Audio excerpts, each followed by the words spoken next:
Olá, meus caros, estamos aqui no nosso programa Filosofia e Cultura, né? E hoje eu gostaria de refletir sobre um tema que é extremamente importante, né? Sobre a brevidade da vida. Querendo ou não, muitas pessoas dizem e questionam e reclamam e falam que a vida é muito curta, ela passa muito rápido, né? E que isso não é justo. Ora, o que dizer sobre isso? Eu gostaria de refletir um pouco sobre essa questão a partir de um pensamento de um filósofo que foi extremamente importante, né, no desenvolvimento do pensamento filosófico. Eu estou falando de Lúcio Aneu Sêneca. Ele que foi um filósofo estoico que nasceu mais ou menos ali no finalzinho do século I a.C., provavelmente em torno do ano 4 antes de Cristo, e morreu mais ou menos no ano 65 depois de Cristo. Sêneca está dentro da corrente filosófica chamada estoicismo. Era um filósofo estoico do contexto da era do estoicismo imperial. Então isso já nos diz muitas coisas, ou seja, de fato ele, como teve muitas oportunidades de ter toda uma formação, foi estudar em Roma, e no momento em que ele estudou em Roma, era muito comum a filosofia salientar bastante questões morais ou o aspecto moral da vida. Devido a isso, então, Sêneca escreveu muitos textos onde a problemática ética, a problemática moral, ela se faz muito presente. E dentre as suas obras, nós temos justamente uma que tem esse título. Ela fala justamente sobre a brevidade da vida. Esse é o título da obra. Ora, mas antes de fato de comentar um pouco o que Sêneca disse sobre a brevidade da vida, nós não podemos esquecer que ele está dentro do contexto do estoicismo, que foi uma das escolas helenísticas, né, muito presente ali antes de Cristo, né, como teve o epicurismo, o ceticismo, o ecletismo, o cinismo, nós tivemos também a questão dos céticos. E para os céticos, né, havia um ponto fundamental que era ter uma vida eticamente louvável, ter uma vida moralmente correta. Portanto, no entendimento de um estoico, o viver uma vida de acordo com a razão e o bem, no fundo, é ter uma vida que esteja de acordo em sintonia com a natureza universal. O grande objetivo, portanto, e a meta da conduta humana deve ser justamente isso: ter uma vida no bem. E ter uma vida no bem não é possível, segundo os estoicos, se você não está em sintonia com a natureza. Portanto, viver de acordo com a natureza, ou viver conforme a razão, ou viver conforme a virtude, no fundo, para um estoico, era mais ou menos a mesma coisa. Justamente por quê? Porque o estoicismo partia de um pressuposto de que a natureza, ela possui toda uma racionalidade que é intrínseca a ela. E, portanto, quando eu olho para a natureza, para essa realidade natural, e vou percebendo essa racionalidade presente no real, eu vou vendo que essa racionalidade, ela não se funda em algo estático, mas sim na atividade de um logos, que é o logos do mundo, que é um logos que é inerente, intrínseco à própria natureza. Portanto, isso tem uma grande consequência, uma grande implicação. Ou seja, dentro desse contexto de salientar tanto a vida moral, o grande objetivo moral que vai surgir dessas considerações e desse pensamento estoico é que nós devemos, o ser humano deve procurar submeter-se a essa racionalidade. Por quê? Porque se de fato o ser humano é um ser racional e se o mundo é dirigido por uma razão universal, então o homem necessita viver segundo a natureza, né? Ou seja, se o ser humano é um ser racional e é uma razão universal que rege o próprio mundo. Então, o ser humano precisa viver segundo a natureza, mas viver segundo a natureza, no fundo, é também viver segundo a razão.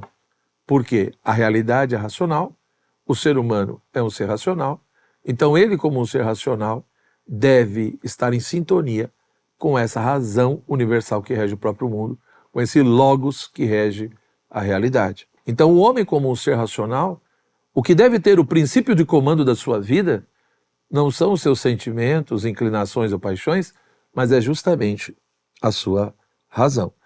Então, se o grande objetivo moral é se submeter a essa racionalidade do mundo, né, a essa racionalidade da natureza, porque tem um logos do mundo que rege esse próprio mundo, o ser humano, como um ser racional, é chamado, então, a descobrir e entender essa racionalidade do mundo, da própria natureza, e, no fundo, viver segundo a natureza é viver de acordo com essa razão do mundo, usando a própria razão, para estar em sintonia com essa razão universal, com essa razão do mundo. Logo, aqui nós vemos a grande figura do sábio no sentido estoico. Ou seja, o sábio, no fundo, é aquele que vai se apegar apenas à virtude e vai se desapegar de todos os outros bens. O que importa no fundo? É apenas a razão e ter uma vida conforme a razão, em sintonia com a própria racionalidade do real. Então o que importa no fundo é a razão, né? Que no fundo é a virtude. Ou seja, a virtude é justamente isso que está vinculado à razão. Ora, a partir dessas considerações, desse pano de fundo, dessas pressuposições, nós vemos que a obra de Sêneca, né, sobre a brevidade da vida, vai justamente chamar a atenção para isso. Uma obra que foi escrita, né, a um autor, a uma pessoa que Sêneca conhecia, chamada Paulino, e se dirigindo a esse autor, que ocupava um alto cargo na burocracia imperial, Sêneca quer convencer então esse amigo a abandonar seu posto, né, e dedicar-se ao estudo da filosofia. Ou seja, Sêneca quer mostrar para ele que a vida, a existência, tem coisas muito mais profundas e amplas. E, portanto, o filosofar é uma coisa importante, necessária, e que ele não pode ficar preso ali apenas àquele trabalho, àquele posto que ele ocupa, né, no contexto burocrático, digamos assim. O ponto central da obra, né, a questão central, segundo Sêneca, é que a maioria das pessoas reclamam, se queixam da natureza. Essa malevolência da natureza, ou seja, no fundo, segundo Sêneca, a maioria das pessoas entendem que a natureza foi má, né? Por quê? Porque o espaço de tempo que nós temos é curto, ele passa muito rápido, ou seja, a vida é curta, é um instante, né? Eu nasci, me desenvolvo e de repente eu vejo que já não estou mais vivo. E Sêneca vai procurar mostrar que não é bem assim, ou seja, na realidade, não é que o tempo é curto ou que tudo isso é pouco, mas que no fundo, nós perdemos muito dele não sabendo empregar bem o próprio tempo. O problema não é que o tempo é curto, o problema é que muitas vezes eu perco tempo com coisas que são inúteis, né?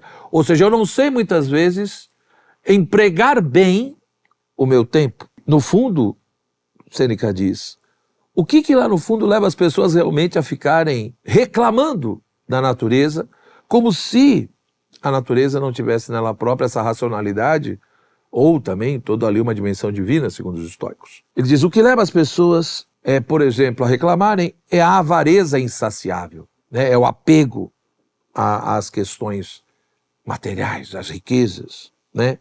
A dedicação a coisas inúteis, a embriaguez, a dependência em relação da opinião dos outros. Então ele vai dando vários exemplos.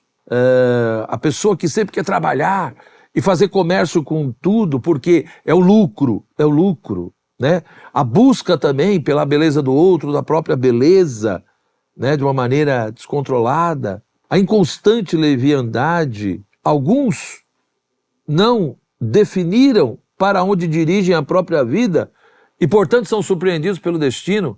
Então veja quantas coisinhas Sêneca vai colocando aqui, né?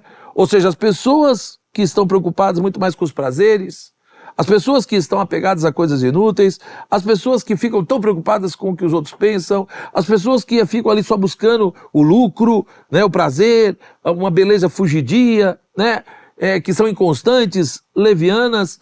Ou seja, a pessoa que não tem meta, a pessoa que não tem claro qual é o seu fim, o que ela realmente almeja, ou seja, ela está dirigindo a sua vida para onde? Ela simplesmente vai vivendo. E ele diz, mas o que é pior de tudo? Os vícios dominam as pessoas. Os vícios nos atacam e vão nos esmagando. As pessoas estão preocupadas com tantas coisas, mas muitas vezes elas não têm tempo para se analisar. Elas não têm tempo para fazer uma consideração sobre si mesmas. Essa falta de consideração sobre si, de parar, de pensar, de refletir, de analisar. Quem sou eu que realmente estou buscando? Ou seja, aí ele diz, o que é pior? Né? Muitos acabam deixando para depois. Ah, depois eu faço isso, depois eu vejo isso, depois eu me preocupo com isso. E ele diz, mas como, né, que você pode querer começar a viver lá depois de 50 anos de idade, por exemplo? Ou seja, depois eu faço isso, depois eu vejo aquilo. Ele diz, isso é loucura. Por quê? Porque você está contando com um futuro que é incerto. Você está achando que vai ter uma velhice. Você fica adiando as coisas, achando que você vai ter uma velhice, que você vai ter um futuro, e, portanto, essa pessoa tem um duplo problema aqui. Primeiro, ela está contando com uma coisa incerta. Ela está achando que vai ter um futuro e uma velhice, mas ela não sabe ao certo quando ela vai morrer. E o segundo problema, mesmo que ela tenha essa velhice, e supondo que vai ter, o que ela faz? Ela comete um segundo erro. Ela vai começando a viver tarde demais. E aí ele cita, de fato, vários exemplos ali da época dele, no entendimento dele, para corroborar isso daqui. Ou seja, para Sêneca, o grande problema, como bom estoico, né, é a escravidão das paixões. As paixões desordenadas vão tomando conta de nós. E como essas paixões vão tomando conta, o ser humano vai se ocupando. Ou seja, ele vai se ocupando e se preocupando com um monte de coisas. E aí ele não faz nada bem. Ou seja, por que ele não faz nada bem? Porque no fundo ele está tão ocupado e preocupado com coisas superficiais e inúteis, e aquilo que realmente é importante, vale a pena, ele acaba não tendo tempo para aquilo. Ele está tão preocupado e atormentado com tantas coisas que ele não tem tempo. Ou seja, ele não tem como estudar as artes liberais, ele não tem como saber eloquência, ele não tem como estudar filosofia e tantas coisas, segundo Sêneca, que são preciosas e importantíssimas. Não tem tempo para isso porque ele está ocupado e preocupado com várias coisas. Ou seja, ele não vive bem justamente porque está ocupado. Logo, Sêneca vai mostrar que nós precisamos aprender a viver. Não é que o tempo e a vida é curta. Nós precisamos aprender a viver e isso implica também aprender a morrer. Aprender que existe, né, um limite, existe uma finitude. O problema, segundo ele, é que de fato nós valorizamos muitas coisas, né? Nós valorizamos, ele diz, aluguéis, pensões, né? Elogios, poder, né? Mas ninguém dá valor ao próprio tempo, né? Então, tem uma frase dele que é bem interessante, que ele diz assim, ninguém devolverá teus anos, ninguém te fará voltar a ti mesmo. Uma vez principiada, a vida segue seu curso, e não reverterá, nem o interromperá. Não se elevará, não te avisará de sua velocidade. Transcorrerá silenciosamente, não se prolongará por ordem de um rei, nem pelo apelo do povo. Correrá tal como foi impulsionada no primeiro dia. Nunca desviará seu curso, nem o retardará. Que sucederá? Tu estás ocupado, e a vida se apressa. Por sua vez virá a morte, à qual deverás te entregar, queiras ou não. Ou seja, é como a vida é isso. Então, no fundo, a grande questão é que nós não valorizamos o tempo que temos como deveríamos. Perdemos tempo com um monte de coisas secundárias e aquilo que seria essencial, que nos tornaria um ser humano melhor, que nos ajudaria a ter uma vida no bem e a viver bem, nós muitas vezes não valorizamos essas coisas, não valorizamos o próprio tempo e, portanto, não sabemos usá-lo corretamente. Logo, além de tudo isso, um dos maiores impedimentos para viver bem é essa expectativa, é esse exagero, né? Eu fico no amanhã e aí eu perco o presente. Eu me preocupo em demasia com o amanhã. E no fundo, ele diz, a vida, no fundo, ela tem 3 períodos. Aquilo que foi, o que foi é aquilo que é certo. O que é, nesse momento, é breve, passa. E o que virá, o futuro, é duvidoso. Então eu tenho o certo, o breve e o duvidoso. Eu tenho aquilo que já foi, eu tenho aquilo que é agora e eu tenho aquilo que talvez virá. Ora, o grande problema é que aquele homem, apegado em tantas coisas e ocupado e preocupado com tantas coisas, ele não pensa, por exemplo, sobre o passado. Ele não consegue parar e pensar sobre o passado e analisar tudo o que ele já viveu. O que ele fez de certo, mas também os seus erros. Os seus acertos, mas também os seus problemas. E como ele não pensa no passado, ele fica demasiadamente preocupado muitas vezes ali com o futuro, contando com uma coisa incerta, e ele acaba empregando de maneira inadequada o seu tempo. Ele não pensa o passado, não vive o presente como deveria e fica se apoiando no futuro incerto, né?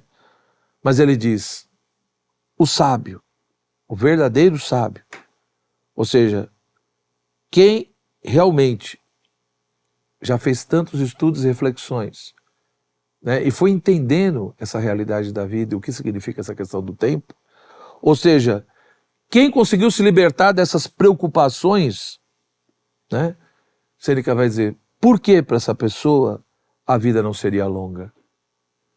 Ou seja, para quem se libertou das preocupações, a vida é longa. Porque na realidade, essa dimensão de ser longa da vida não depende simplesmente da quantidade de tempo que eu terei. Se eu vou viver 30 anos, 50 ou 90. A grande questão é se eu conseguir usar bem o tempo que eu tive, se eu conseguir, nesse tempo de existência, eu realmente busquei aquilo que é nobre, aquilo que é elevado e aquilo que faz com que eu seja um ser humano melhor. A questão da brevidade da vida, repito, não é uma questão apenas de quantidade de anos vivido, mas é também a questão da qualidade do tempo, o modo como eu vivencio, a maneira como eu uso esse tempo. Me parece que nós vivemos uma época que realmente nós temos que refletir muito isso, porque parece que as pessoas buscam cada vez mais simplesmente aquilo que é transitório, passageiro, prazeroso, né? E fica tão ocupado e preocupado com tantas coisas que o essencial, muitas vezes, passa despercebido. Né? Quantas vezes nós não valorizamos nem a família, nem Deus, nem as pessoas, e às vezes só valorizamos, né, aquilo que é fugidio, aquilo que não nos eleva. Quantas vezes também não temos tempo para ler, para estudar, e temos tempo para tantas outras coisas. Então pense nisso. Como você realmente está usando o seu tempo? Se você realmente gostou do vídeo, deixe a sua curtida, compartilhe, né, se inscreva aí no canal, né, que isso sempre nos ajuda. Um forte abraço, tudo de bom e bons estudos.